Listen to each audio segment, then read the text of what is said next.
वज़ीर आज़म इमरान खान ने sugar commission की रिपोर्ट सामने आने के बाद बड़े फैसले किए। Cases NAB, FBR, FIA, Competition Commission of Pakistan, State Bank और ACCP को भेजे और 90 दिनों में मुकदमा दायर करने का हुक्म दिया। मगर अब शुगर मिल मालिकान ने वज़ीर आज़म इमरान खान के इन इक़दामात और शुगर कमीशन की रिपोर्ट को इस्लामाबाद हाई कोर्ट में चैलेंज कर दिया है और ये दरख्वास्त पाकिस्तान शुगर मिल एसोसिएशन के अलावा 17 शुगर मिल्स की तरफ से दायर की गई है, जिसमें अल अरेबिया शुगर मिल जो कि सुलेमान शहबाज की है, RYK शुगर मिल जो कि खुसरो बख्तियार के भाई की है और मोनी सलाही भी इसमें शेयर होल्डर हैं, और JWD शुगर मिल्स जो कि जहांगीर तरीन की है। इसके अलावा दीगर शुगर मिल्स भी फरीक बनी हैं। ये दरख्वास्त इन सब की तरफ से मुश्तरका तौर पर दायर की गई है।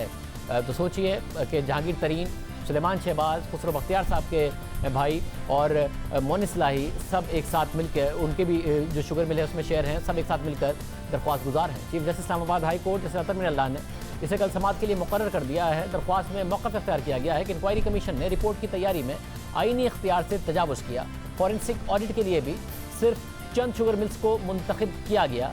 दरख्वास्त में मौक़िफ़ इख्तियार किया गया कि इंक्वायरी के दौरान मिर्ज़ा शहजाद अकबर का किरदार इंतहाई मनफी रहा।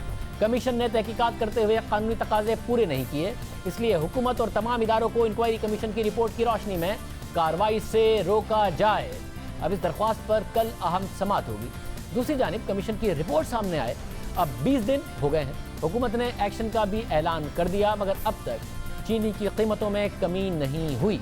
हुकूमत ये दावा तो करती रही है कि पहली बार चीनी की असल लागत का तखमीना लगाया गया है, चीनी की कीमत कम लाई जाएगी, मगर 20 दिनों बाद भी ऐसा नहीं हुआ। हमने आज भी मार्केट में तज्जिया किया तो कीमत वही है, 85 रुपये तक चीनी इस वक्त भी बिक रही है। शुगर कमीशन ने बताया कि टैक्स और शुगर मिल मालिकान के मुनाफा मिलाकर भी चीनी की फ़ी किलो कीमत 63 रुपये 17 पैसे बनती है, मगर इस वक्त चीनी 80 से 85 रुपये में फ़रोख्त हो रही है। आम सार्फिन के साथ खुद हुकूमत ने भी दिसंबर से अब तक महंगे दामों ही चीनी खरीदी। यहाँ पता चलता है कि जब हुकूमत को मार्केट में मुदाखलत करके चीनी की कीमत सस्ती करनी थी, कैसे खुद हुकूमत भी चीनी की कीमत बढ़ती रही और हुकूमत खरीदती रही। इसका जायज़ा लेते हैं। यूटिलिटी स्टोर कॉरपोरेशन के MD कल हमारे प्रोग्राम में आए, फिर उन्होंने हमें दस्तावेज़ात फराहम की।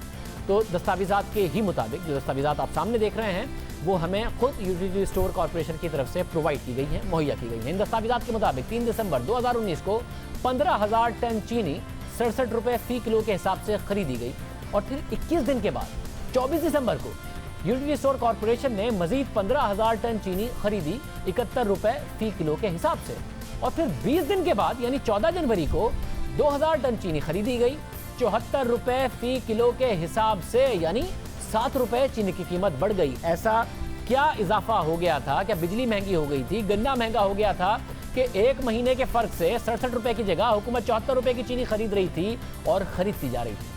फिर उसके बाद 17 मार्च को 79 रुपये 50 पैसे के हिसाब से 20,000 टन चीनी खरीदी गई। फिर 1 अप्रैल को 20,000 टन चीनी ली गई 67 रुपये फ़ी किलो के हिसाब से, मगर वो चीनी है जो जहांगीर तरीन साहब ने ऐलान किया था कि मैं सस्ती दूंगा और उन्होंने दी। मगर दीगर शुगर मिल मालिकान ने भी उनके साथ ऐलान किया था उनके मुताबिक कि वो 70 रुपये फ़ी किलो के हिसाब से चीनी देंगे, मगर उन्होंने नहीं दी। 8 अप्रैल को यूटिलिटी स्टोर कॉरपोरेशन ने 78 रुपये 32 पैसे के हिसाब से 78,000 टन चीनी खरीदी। इसके अलावा यूटिलिटी स्टोर कॉरपोरेशन ने 9 मार्च 2020 को 30,000 ब्रांडेड चीनी 83 रुपये फ़ी किलो के हिसाब से खरीदी। 24 मार्च को 30,000 टन चीनी 83 रुपये 50 पैसे के हिसाब से खरीदी। यूँ दिसंबर से अब तक यूटिलिटी स्टोर कॉरपोरेशन ने 2,10,000 टन चीनी खरीद ली और मुसलसल कीमत में इजाफा होता रहा, मगर हुकूमत यूटिलिटी स्टोर के जरिए चीनी खरीदती रही। सब्सिडी की मद में आवाम के पैसे यहाँ जाते रहे। अगर शुगर कमीशन की तयन करदा कीमत के मुताबिक जायज़ा लिया जाए जो कि 63 रुपये बनती है, तो दिसंबर में 15,000 टन चीनी 67 रुपये के हिसाब से खरीदी गई, यानी 4 रुपये फ़ी किलो इजाफी अदायगी की गई और यानी शुगर मिल मालिकान को 6 करोड़ रुपये का इजाफी फ़ायदा पहुँचाया गया। फिर दिसंबर में जो 15,000 टन चीनी 71 रुपये 10 पैसे के हिसाब से खरीदी गई, उसके जरिए 12 करोड़ रुपए का फायदा पहुंचाया गया। फिर जनवरी में 2,000 टन चीनी जो 74 रुपये के हिसाब से खरीदी गई, उसमें 11 रुपये फ़ी किलो इजाफी अदा किए गए, 2 करोड़ 20 लाख रुपए का इजाफी फायदा पहुंचाया गया। इसी तरह मार्च में 20,000 टन चीनी 79 रुपये 50 पैसे के हिसाब से खरीदी गई, उससे 32 करोड़ रुपए का इजाफी फायदा पहुंचाया गया। अप्रैल में 67 रुपये फ़ी किलो के हिसाब से 20,000 टन चीनी 8 करोड़ रुपए इजाफी अदायगी की गई, फायदा पहुंचाया गया। जबकि अप्रैल में 78 रुपये के हिसाब से 78,000 टन चीनी को में 117 करोड़ रुपए का इजाफी फायदा शुगर मिल मालिकान को पहुंचाया गया। ये वो सब्सिडी है जो वज़ीर आज़म ने आवाम के लिए ऐलान किया था, मगर शुगर मिल मालिकान की जेब में जाती रही। इसी तरह मार्च में मजमूई तौर पर 60,000 ब्रांडेड चीनी खरीदी गई। अगर पैकिंग और दीगर अखराजात निकाल कर इसकी कीमत 82 रुपये तस्वुर कर ली जाए तो 114 करोड़ रुपए की इजाफी अदायगी इसमें कर दी गई। मजमूई तौर पर 2,10,000 टन की खरीदारी करके शुगर मिल मालिकान को लगभग 3 अरब रुपए का फायदा पहुंचा दिया गया। जब हुकूमत महंगे दामों चीनी खरीद रही थी तो इसका असर मार्केट में भी नजर आया और चीनी की कीमत मुसलसल बढ़ती रही।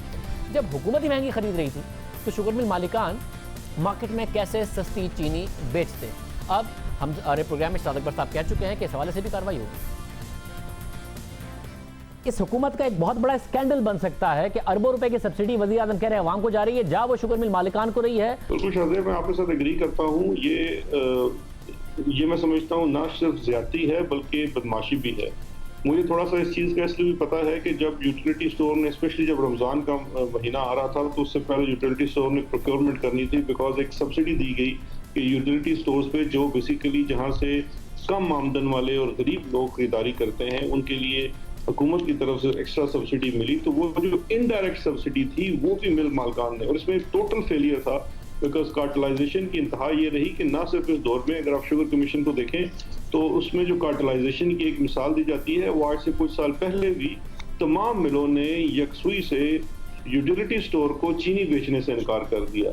और इस वक्त भी जब ये रिपोर्ट की कमीशन के ऊपर काम हो रहा था तो बारहा धमकियां दी गई कमीशन को, कमीशन के मेंबरान को, सरबराह को और हुकूमत को भी, कि अगर आपने ये फोरेंसिक कमीशन ना रोका तो हम मार्केट में से चीनी ही गायब कर देंगे। लोग दाल चावल आटा चीनी से ज्यादा खाते हैं, तेल चीनी से ज्यादा खरीदते हैं, मगर इतनी बड़ी सब्सिडी और इतने बड़े टेंडर यूटिलिटी स्टोर ने चीनी के किए हैं, बाकी दूसरी चीजों के नहीं किए। तो ये सब्सिडी शुगर मिल मालिकान के लिए थी, आवाम के लिए थी वज़ीर आज़म ने?